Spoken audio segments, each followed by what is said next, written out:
Bismillahirrahmanirrahim. Kembali kita lanjutkan kajian rutin dengan membaca buku Bulughul Maram. Dan insyaallah yang akan kita baca hadis nomor 411,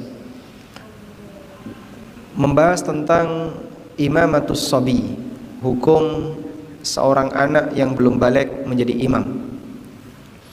Hadis yang akan kita baca adalah hadis dari pelaku sejarah yang pernah jadi imam ketika beliau di usia 6 atau 7 tahun. An Amr bin Salamah, dari Amr bin Salamah. Ada yang membaca dengan lam di kasrah, Amr bin Salimah.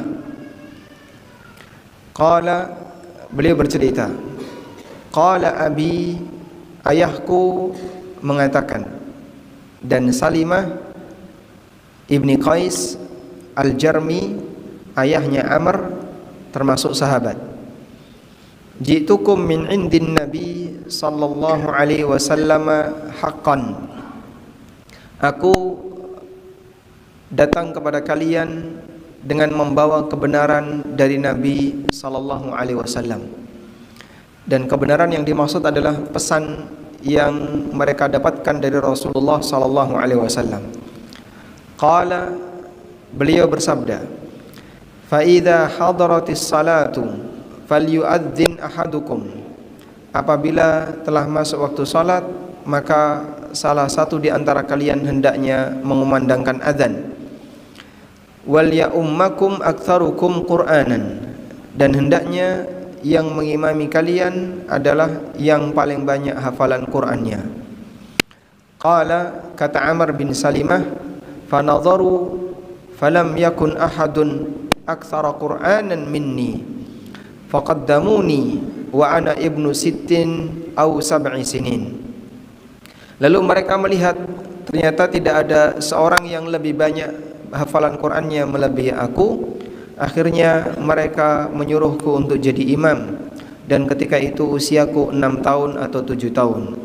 Rawahul Bukhari wa Abu Dawud wa Nasa'i. Riwayat Bukhari, Abu Dawud dan Nasa'i. Baik. Terlebih dahulu kita akan berkenalan dengan Amr bin Salimah. Kunyahnya Abu Yazid. Ada yang mengatakan kunyah beliau adalah Abu Buraid. Amr bin Salimah bin Qais Al-Jarmi pernah ketemu Nabi sallallahu alaihi wasallam, dan beliau pernah jadi imam bagi masyarakatnya di masa hidupnya Nabi sallallahu alaihi wasallam, wa huwa sabiyun, sementara beliau masih anak-anak. Li'annahu kana aktsarahum Qur'anan, karena beliau adalah orang yang paling banyak bacaan Quran, paling banyak hafalan Qur'annya. Wa li abihi suhbatun wa wifadah, ayahnya adalah sahabat dan pernah menjadi utusan yang menghadap Nabi, utusan yang mewakili kaumnya untuk menghadap Nabi sallallahu alaihi wasallam. Wa qad qil innahu wafdun ma'a abi wa lahu ru'yah. Ada yang mengatakan Amr bin Salimah pernah bertamu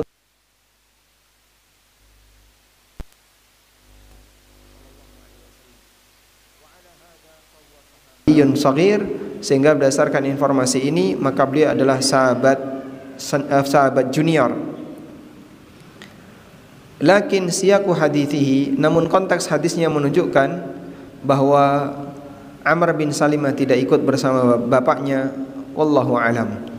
Rawa anhu Abu Kilabah wa Abu Ayyub As-Sikhtiyani wa akharun mata sanata 85. Beliau memiliki murid seperti Abu Kilabah, Ayyub As-Sikhtiyani dan beberapa ulama tabi'in yang lainnya, meninggal tahun 85 Hijriah. Radhiyallahu anhu arda. Ceritanya begini. Nabi sallallahu alaihi wasallam ketika beliau berdakwah di kota Madinah, tidak semua suku yang ada di sekitar Madinah mau masuk Islam. Bahkan ada beberapa suku yang mereka ketakutan untuk masuk Islam karena tekanan yang diberikan oleh masyarakat musyrikin Quraisy kepada suku-suku kecil antara Mekah dan Madinah. Quraisy aktif memberikan ultimatum, suku manapun yang masuk Islam maka akan diserang. Suasana seperti itu bertahun-tahun terjadi hingga terjadilah Sulh Hudaybiyah, perjanjian Hudaybiyah. Dalam perjanjian Hudaybiyah ada kesepakatan bahwa masing-masing baik kubu Madinah maupun kubu Mekah tidak boleh saling mengganggu. Dan kalaupun ada yang masuk Islam, mereka dibiarkan. Tapi tidak boleh penduduk Mekah hijrah ke Madinah. Kalau ada penduduk Mekah yang hijrah ke Madinah, maka harus dikembalikan. Dan kalau ada penduduk Madinah yang kembali ke Mekah, tidak boleh ditarik. Salah satu di antara poin dalam perjanjian Hudaybiyah. Namun dalam perjanjian itu ada klausul bahwa siapapun suku tidak boleh saling mengganggu, sehingga sejak perjanjian Hudaybiyah banyak suku yang dulu tertekan oleh orang musyrikin, mereka mau masuk Islam karena ketakutan dengan orang musyrikin Quraisy, akhirnya satu demi satu mereka masuk Islam secara sembunyi-sembunyi. Hingga akhirnya terjadilah Fathu Mekah.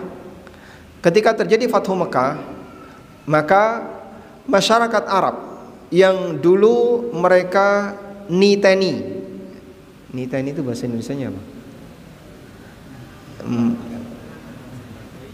Menandai, salah ya, memperhatikan ya. Mereka itu punya kesepakatan seperti ini. Jika betul Muhammad itu nabi, pasti dia akan berhasil menaklukkan daerah asalnya. Jika betul Muhammad itu seorang nabi, pasti dia akan berhasil menaklukkan daerah asalnya. Begitu Nabi Muhammad SAW berhasil menaklukkan kota Mekah, apa yang dulu menjadi komitmen mereka terbukti. Sehingga di saat itulah banyak suku yang dulu mereka tidak berani terang-terangan masuk Islam, kemudian mereka berbondong-bondong masuk Islam. Disitulah makna dari firman Allah Ta'ala di surat An-Nasr, idza jaa nasrullahi wal fath wa ra'aitan nasa yadkhuluna fi dinillah afwaja. Dan kau melihat banyak masyarakat yang mereka masuk ke dalam agama Allah afwajan, secara berbondong-bondong. Afwaj itu bentuk jamak dari kata fauj. Faujum min fauj. Fauj artinya gelombang. Artinya dia datang secara berbondong-bondong. Satu suku datang ke Madinah menyatakan masuk Islam. Suku berikutnya datang ke Madinah menyatakan masuk Islam. Dan itu terjadi pada tahun 9 Hijriah.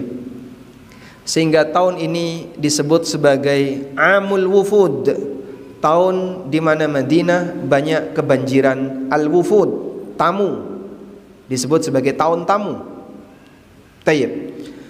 Termasuk salah satunya adalah sukunya Amr bin Salimah.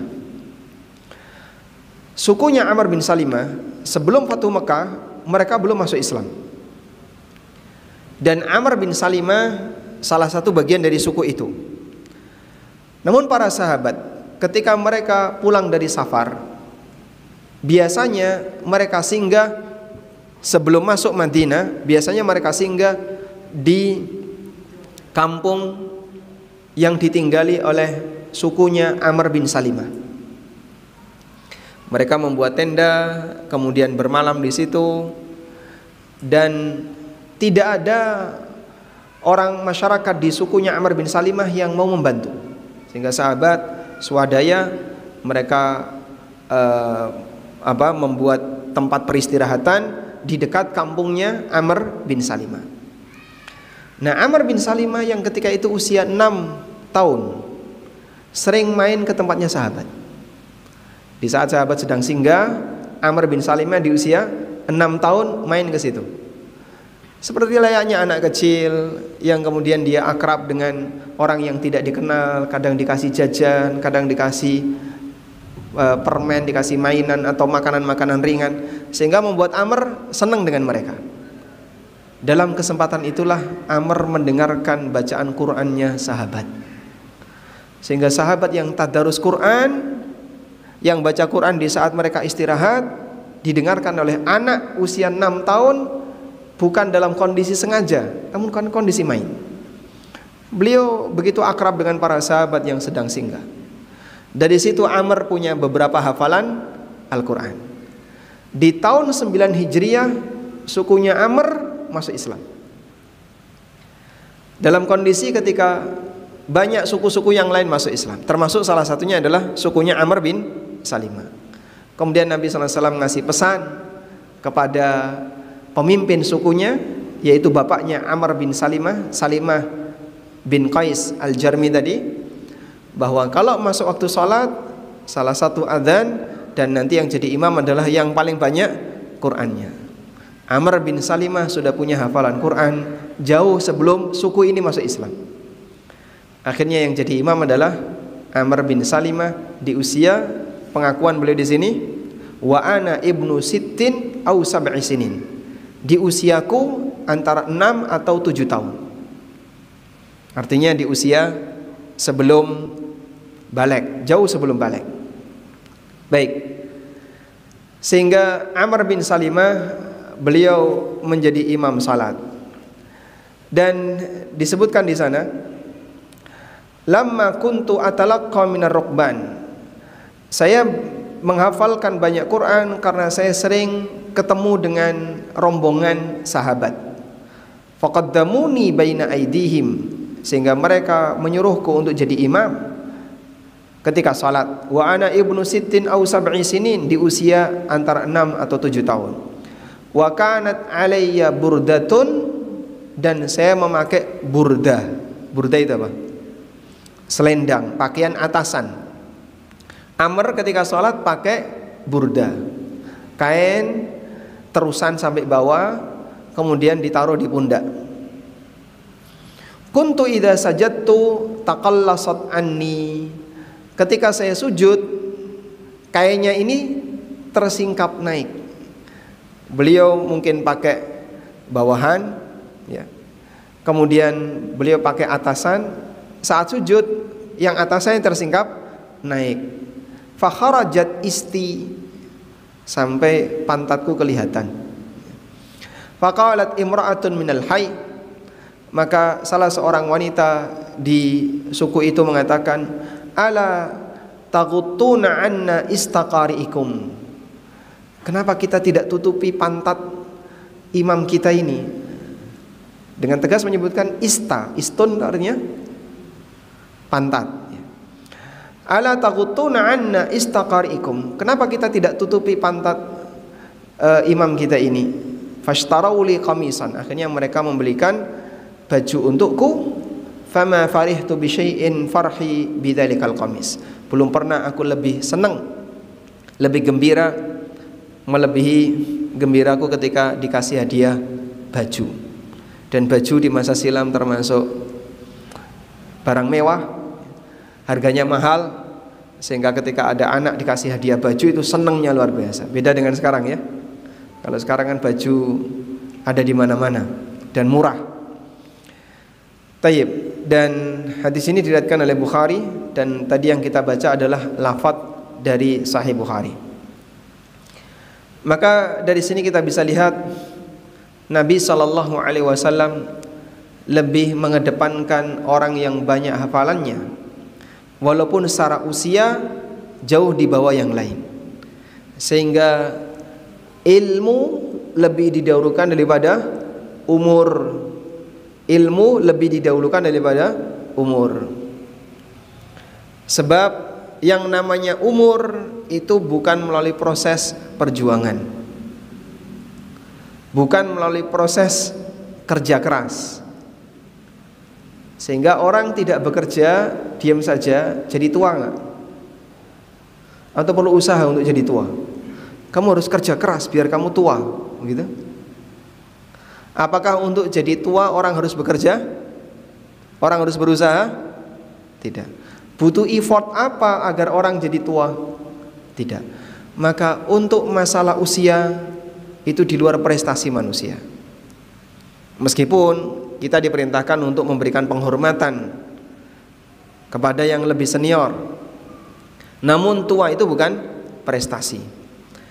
Tapi punya ilmu agama, punya pengetahuan tentang Al-Quran, hafal Quran, itu bagian dari prestasi. Sebab yang kedua ini butuh usaha.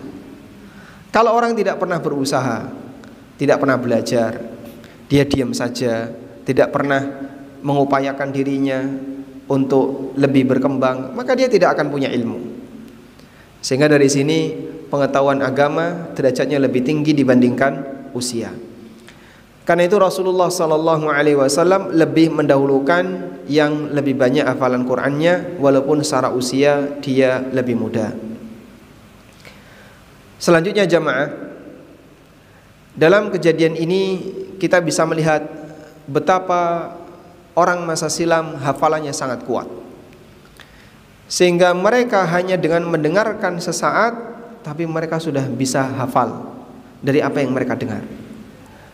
Karena di masa silam budayanya itu budaya menghafal, bukan mencatat.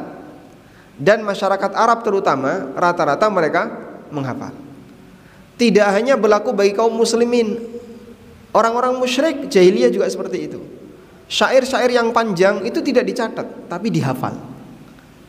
Maka dengan budaya mereka yang seperti ini, kebiasaan mereka seperti ini, sehingga mereka ketika mendengar sesuatu itu gampang menghafal. Dan kemampuan seperti ini berangsur-angsur berkurang.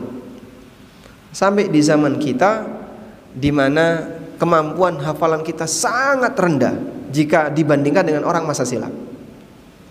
Sehingga kita misalnya menghafal teks Al-Quran, anggaplah surat Ad-Duha yang cuman setengah halaman. Dari mulai nol nggak hafal sama sekali, suruh menghafal surat Ad-Duha, mungkin butuh waktu 3 hari 4 hari, setengah halaman. Tapi orang dulu sekali dengar hafal. Dan itu diantara kelebihan yang diberikan oleh Allah kepada orang-orang zaman masa silam. Dan di zaman kodifikasi hadis, orang-orang semacam ini masih cukup banyak. Terutama adalah para ahli hadis. Mereka adalah makhluk-makhluk yang Allah ciptakan dengan kekuatan hafalan yang jauh lebih tinggi, yang jauh lebih baik dibandingkan generasi setelahnya. Taib. Selanjutnya, pelajaran fikih dari hadis ini adalah berkaitan dengan masalah hukum anak kecil jadi imam. Ulama berbeda pendapat mengenai hukum anak kecil jadi imam. Pendapat yang pertama mengatakan anak kecil sah untuk jadi imam fi salatil fardhi, bahkan untuk salat wajib. Kalau sah jadi imam salat wajib, apalagi salat yang derajatnya di bawah wajib, salat sunnah, taraweh dan seterusnya. Idza kana ahlan lidzalika bi qiraatihi wa ilmihi wa tamayyuzihi, dengan syarat satu, anak ini sudah tamyiz. Tamyiz artinya dia ngerti sholat itu harus apa, sehingga dia tahu kalau sholat nggak boleh ketawa-ketawa, dia tahu kalau sholat tidak boleh noleh, dia tahu kalau sholat nggak boleh lari-lari. Anak yang ngerti seperti ini namanya anak tamyiz. Dan yang kedua, dia bisa sholat dengan benar. Selain tamyiz, dia harus bisa sholat dengan benar, sehingga dia tahu rukun sholat. Dalam sholat itu ada ruku, ada i'tidal, ada sujud, cara sujud yang benar dia tahu. Yang ketiga, dia ngerti bacaan sholat, bacaan-bacaan rukun dia tahu. Ketika terpenuhi 3 syarat ini, maka anak tersebut boleh jadi imam menurut pendapat yang pertama. Wa hadza qaulu Syafi'i wa riwayatun 'anil Imam Ahmad. Dan ini merupakan pendapat Imam Syafi'i dan pendapat Imam Ahmad dalam salah satu riwayat. Wal qaulu tsani, sementara pendapat yang kedua, anna imamatahu la tasihhu, bahwa anak kecil tidak sah jadi imam jika dia belum baligh.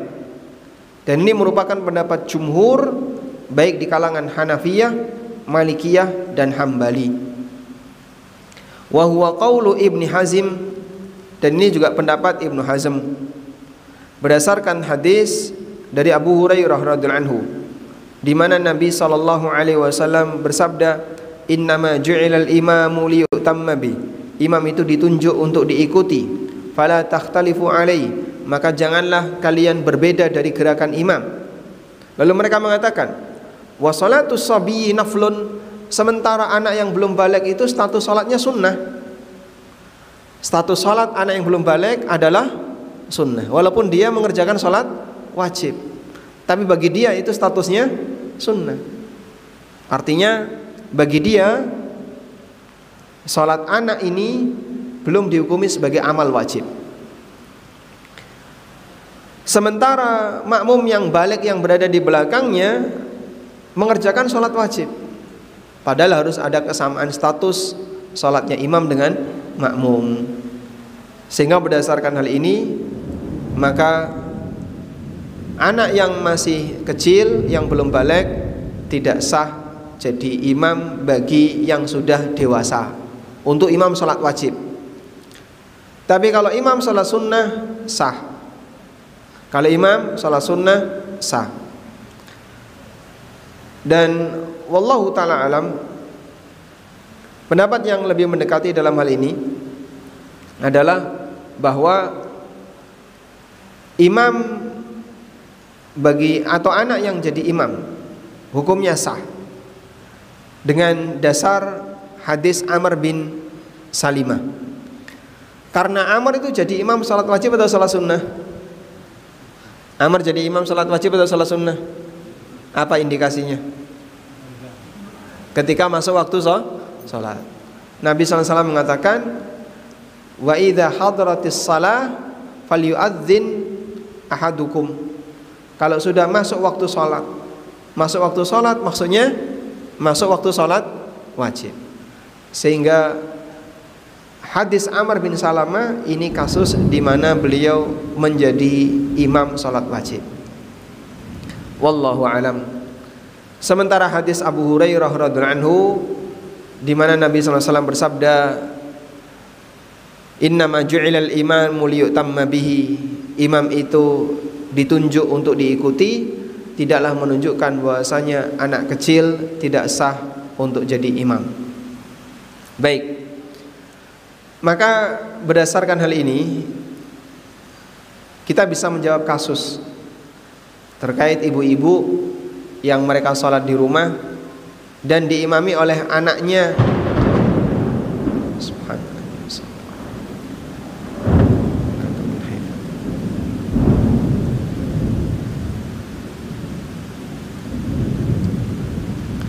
Ada ibu-ibu yang sholat di rumah diimami oleh anaknya yang masih SD. Sahkah sholatnya? Sah. Kalau yang jadi imam ibunya gimana, Pak? Nah, kalau anaknya laki-laki ya tidak boleh. Oleh karena itu, jika anaknya sudah tamyiz di usia 7 tahun ke atas, ngerti bagaimana cara sholat, ngerti bacaan sholat, ngerti rukunnya, dan dia tahu kalau sholat tidak boleh guyon, tidak boleh tolah-toleh, maka dia boleh jadi imam. Tapi kalau anak itu belum ngerti tentang cara sholat yang benar, masih tolah-toleh, kadang makan permen, kadang ketawa-ketawa, kadang apalagi ketika sholat jalan-jalan, maka dia tidak boleh jadi imam walaupun di usia 9 tahun, 10 tahun. Karena kemampuan tamyiz itu dipengaruhi oleh suasana pendidikan. Di sebagian tempat di mana pendidikan agama itu dominan, anak cepat tamyiz. Sebaliknya di sebagian tempat yang lain di mana pendidikan agama itu tidak dominan, maka anak tamyiznya lama. Sampai pada titik kadang mereka nggak ngerti najis. Beberapa anak yang dia tidak berpendidikan agama di usia 9 tahun bahkan 10 tahun, ketika buang air, ketika pipis, dia nggak cebok. Selesai disentili, kemudian masukkan celana, sehingga dia nggak cebok. maka bisa jadi pakaiannya najis. Anak-anak kecil yang mungkin tinggal di pelosok, jauh dari pendidikan agama, seperti itu situasinya. Sebaliknya mereka yang dekat dengan pendidikan agama, bisa jadi di usia 6 tahun dia sudah tamyiz. Amr bin Salimah di usia 6 tahun beliau sudah tamyiz. Amr bin Salimah. Maka ini menunjukkan betapa tamyiz itu bisa berbeda-beda antara satu daerah dengan daerah yang lain, tergantung situasi pendidikan agama. Berikutnya, berkaitan dengan status anak yang belum sunat. Salatnya anak yang belum sunat sah ataukah tidak? Ada salah satu jamaah yang pernah menyampaikan pertanyaan bahwa beliau pernah bawa anak kecil, membawa anaknya ke dalam masjid, mungkin di usia 5 tahun atau 4 tahun. Lalu takmir bertanya kepada bapaknya, anakmu sudah sunat belum? Jawab orang tuanya, belum. Kalau begitu taruh di luar masjid. Yang belum sunat tidak boleh masuk masjid. Alasannya takmir, kalau anak laki-laki belum sunat, maka sisa najisnya itu berada di area yang seharusnya bersih ketika orang itu sudah sunat. Dengan alasan ini berarti dia sedang membawa najis, maka dia tidak boleh masuk masjid karena alasan belum sunat. Baik, namun alasan ini tidak benar. Najisnya anak ini dihukumi di luar atau di dalam? Dihukumi di luar atau di dalam? Di dalam. Kenapa, Pak? Karena dalam posisi masih tertutup dengan kulit, sehingga dihukumi di dalam.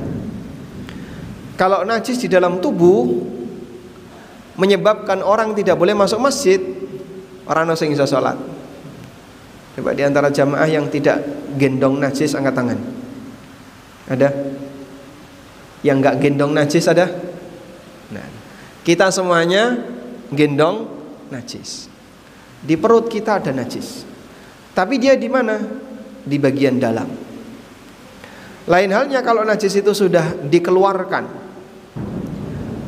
baik tertampung maupun tidak tertampung. Tertampung misalnya dimasukkan ke dalam botol atau di dalam diapers, itu tertampung. Atau yang tidak tertampung, misalnya kena kain, kena celana dan seterusnya. Nah, kalau seperti ini statusnya najis di luar badan. Nah, najis di luar badan tidak boleh dipakai untuk sholat. Ibnu Qudamah menyebutkan, kalau ada orang yang membawa qaruroh, membawa botol, isinya najis, kemudian dia kantongi, bagian luar botol ini suci, sudah bersih, tapi bagian dalam botol ini berisi najis, lalu dia kantongi, dipakai sholat, batal sholatnya. Subhanallah.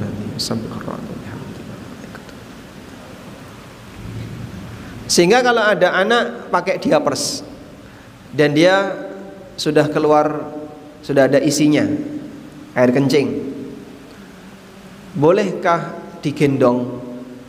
Jawabannya tidak boleh. Kenapa?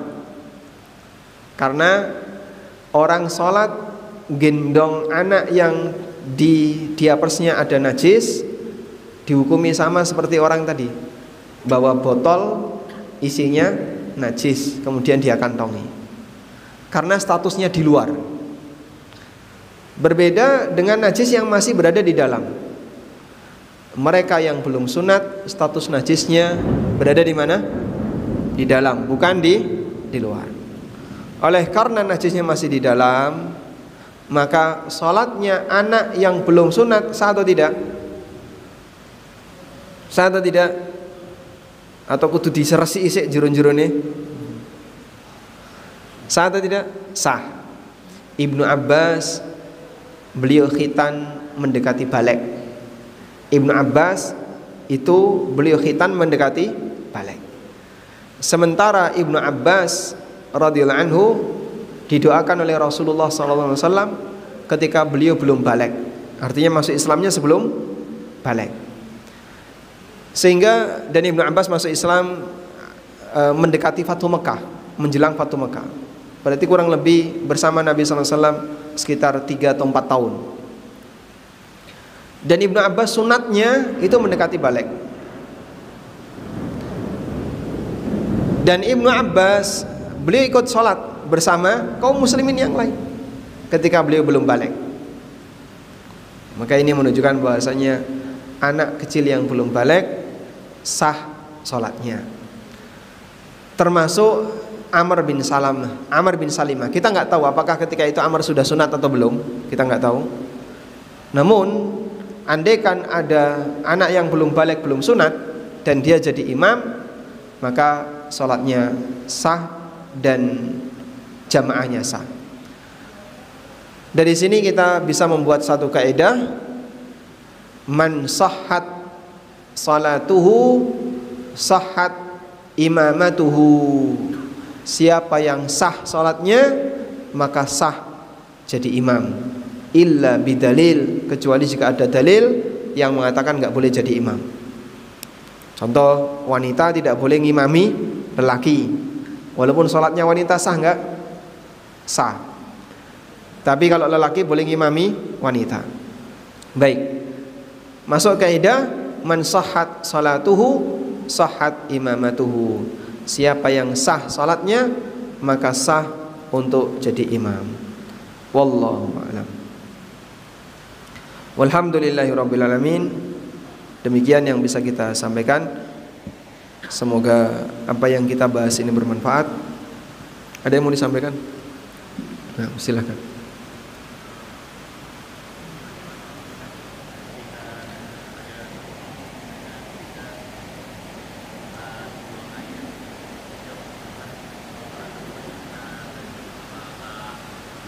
Ketika buang air kecil, najisnya kena baju.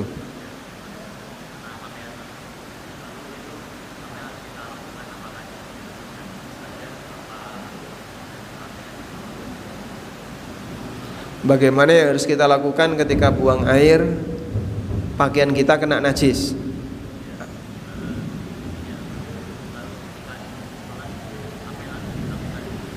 Ketika ingin sholat, apa yang harus dilakukan? Ada dua pilihan. Yang pertama, ganti pakaian sehingga yang terkena najis tadi dicuci. Tapi kalau tidak memungkinkan, karena mungkin Anda di kampus dan nggak mungkin pulang dulu untuk ganti pakaian, maka pakaian yang kena najis tadi bisa dibersihkan najisnya, dicuci sampai Anda yakin najisnya hilang, lalu boleh dipakai sholat. Basah dong Pak, nah, itu basah urusan pribadi ya. Masalah Anda misalnya celananya nanti basah, kemudian rasanya jadi nggak nyaman, itu pribadi. Karena sholat dalam kondisi basah sah atau tidak? Sholat dalam kondisi basah sah atau tidak? Sah. Dari dulu banyak orang yang sholat dalam keadaan kehujanan. Rasulullah SAW pernah sholat dalam keadaan kehujanan. Tidak cuma basah, basah sekali, sehingga sekujur badannya kena hujan, basah sekali. Dan sholat kena hujan, batal atau tidak sholatnya? Tidak, karena hujan adalah ma'un tahur. Wa anzalna minas sama'i ma'an tahura. Dan aku turunkan dari langit ma'an tahura, air yang tahur. Tahur artinya yang bisa dipakai untuk bersuci. Sehingga wudu dengan air hujan, mandi besar dengan air hujan, hukumnya boleh. Wallahu a'lam. Penjawab? Waalaikumsalam warahmatullahi wabarakatuh.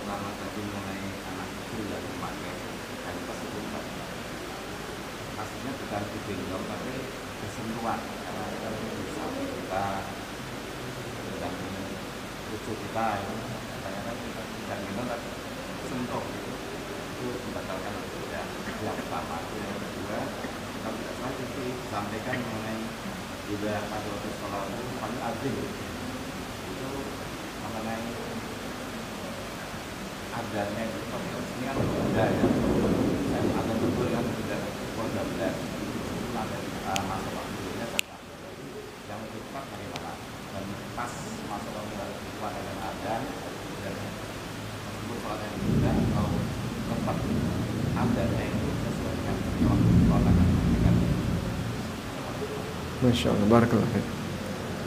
Baik, apabila ada anak yang pakai diapers dan ada najisnya nyentuh kita yang sedang sholat, misalnya anak itu ngelendot-ngelendot bapaknya atau nyentuh-nyentuh ibunya yang sedang sholat, apakah sholat kita jadi batal? Karena tadi kita telah sampaikan bahwa jika gendong anak yang bawa najis, hukumnya tidak boleh ketika sholat. Baik, bedakan antara membawa najis, gendong najis, dengan disentuh oleh orang yang membawa najis. Sama atau beda? Beda. Saya ulang ya. Ada membawa najis, ada disentuh oleh orang yang bawa najis. Kalau membawa najis, najis itu kita gendong, najis itu kita bawa. Yang seperti ini tidak boleh dilakukan ketika sholat. Tapi kalau disentuh oleh orang yang bawa najis, itu tidak bawa najis. Disentuh oleh orang yang bawa najis tidak sama dengan membawa najis. Saya bawa najis misalnya, celana saya najis, tapi tangan saya suci. Kemudian saya salaman dengan bapak, apakah bapak jadi najis? Hah? Tidak. Perlu cuci tangan enggak? Biasakan 5M. Memakai masker, mencuci tangan, itu urusan pribadi kalau itu. Apakah tangan saya najis? Tidak. Jangankan yang seperti ini. Seorang wanita yang sedang haid, bersentuhan dengan suaminya, dan posisi wanita ini bawa najis. Ketika bersentuhan dengan suaminya, najis atau tidak? Hah? Tidak. Kenapa? Karena tangannya tidak najis. Sehingga ketika tangannya tidak najis, suami yang disentuh tadi tidak berubah jadi najis.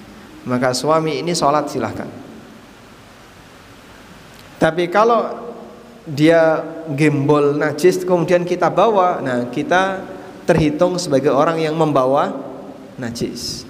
Bayi gembol najis di diapersnya, terus kita gendong, maka kita terhitung sebagai apa? Orang yang bawa najis, hukumnya dilarang. Wallahu a'lam. Kemudian yang kedua, berkaitan dengan kalimat idza hadaratis shalah falyu'adzin ahadukum. Apabila telah masuk waktu salat, maka hendaknya salah seorang di antara kalian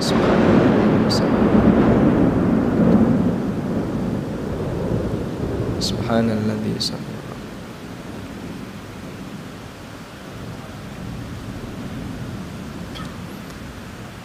Apabila telah masuk waktu salat, maka hendaknya di antara kalian mengumandangkan azan. Idealnya azan itu dikumandangkan tepat waktu berdasarkan hadis ini. Tapi ini tidak wajib. Karena dalam prakteknya Nabi SAW pernah menyuruh Bilal menunda azan ketika terjadi kondisi tertentu, yaitu cuaca yang sangat panas. Nabi SAW perintahkan apabila terjadi cuaca yang sangat panas, idashtadal har fa'abridu. Apabila ada cuaca yang sangat panas, maka tunggu waktu agak dingin. Maksudnya adalah tunda pelaksanaan sholat duhur mendekati asar. Dan Bilal diperintahkan untuk adzan ketika mendekati sholat, bukan di awal waktu. Maka adzannya Bilal itu mepet menjelang asar, entah berapa menit sebelum asar. Yang jelas cukup untuk adzan dan cukup untuk sholat duhur, kemudian nunggu sebentar masuk asar. Ini dalil bahasanya azan ditunda itu boleh. sehingga tidak masalah ketika ada penundaan adzan karena dibutuhkan.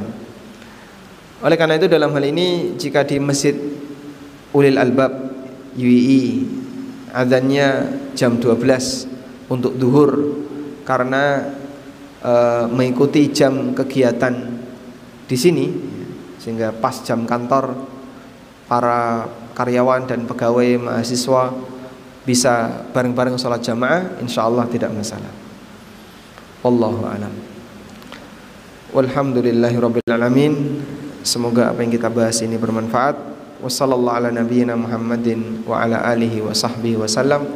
Wa akhiru da'wana anil hamdulillahi rabbil alamin. Wassalamualaikum warahmatullahi wabarakatuh.